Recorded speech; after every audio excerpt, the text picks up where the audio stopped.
आज दूध के अंदर 100 लीटर का दूध 1000 लीटर बना के सिंथेटिक दूध लोगों को दिया जा रहा है। ये किस एजेंसी को इतने साल से दिया जा रहा था और कितने लोग इसमें मरे हैं और कौन इसका बेनिफिशियरी था? मुंडे साहब ने कार्रवाई की, करके सामने आया, हजारों लोग और हजारों लोग ठीक है आज कैंसर से इसकी वजह से पीड़ित हुए, तो उनके ऊपर सख्त कार्रवाई करे और जो सरकार एक एसआईटी स्थापित करके ऐसे लोगों के ऊपर कार्रवाई। अध्यक्ष महोदय, माझी आपल्याकडनं अपेक्षा हीच आहे आणि सरकारकडनं की 5 तारीखला रात्री दिंडोशीच्या कुरार गावातील तानाजीनगर जो नाला आहे, या नाल्यामध्ये योगेश वर्मा नावाचा माणूस हा नाल्यामध्ये पडला आणि तो वाहत गेला।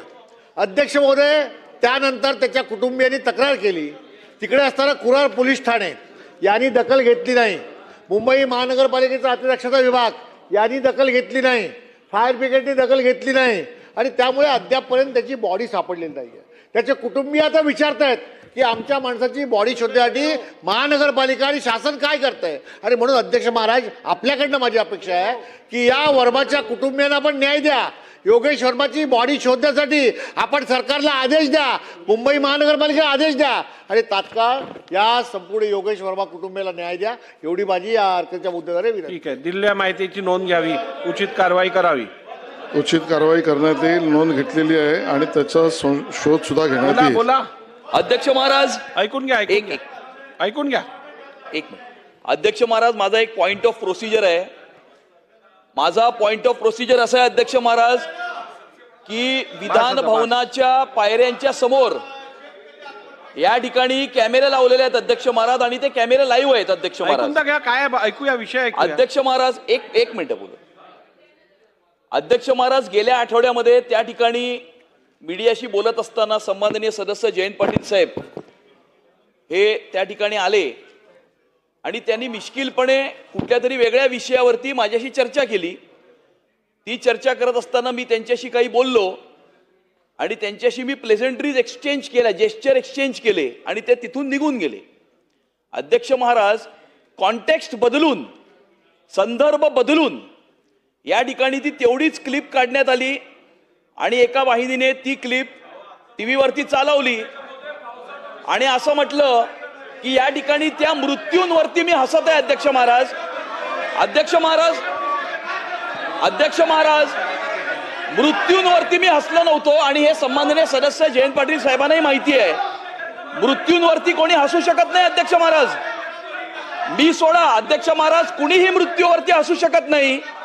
आपण या सभागृहाचे कस्टोडियन आहात, विधान भवनाचे आपण कस्टोडियन आहात। विधान भवनाच्या परिसरामध्ये अशा प्रकारची घटना घडली आहे, ही माझ्याबरोबर घडली, ही तुमच्यापैकी कोणाबरोबरही घडू शकते।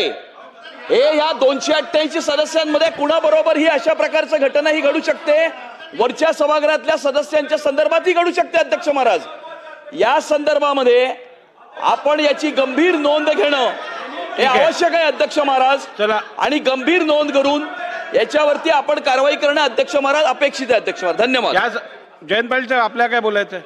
जयंत पाटील अध्यक्ष महोदय, महाराष्ट्रात सर्व ठिकाणी प्रचंड पाऊस आहे आणि मुंबई, बृहन्मुंबई एरियामध्ये आणि खास करून मुंबई पुणे रस्त्यावर, नाशिकच्या बाजूला सर्व ठिकाणी प्रचंड पावसाने थैमान घातलेलं आहे। अनेकांचे मृत्यू झाले, अनेक कोकणापर्यंत अगदी चिपळूण आणि खालीपर्यंत फार प्रचंड पाऊस झाला। अध्यक्ष महोदय, अनेक ठिकाणी बांधकाम खात्याने अलीकडेच केलेली बांधकामं पडली, त्यांना फुल प्रूफ असताना देखील पडली, अनेक ठिकाणी झाडं पडून अनेकांचे मृत्यू झाले। अध्यक्ष महोदय, म्हणून आम्ही स्थगन प्रस्ताव यासाठी दिलेला आहे की सभागृह स्थगित करावं आणि ही चर्चा करावी।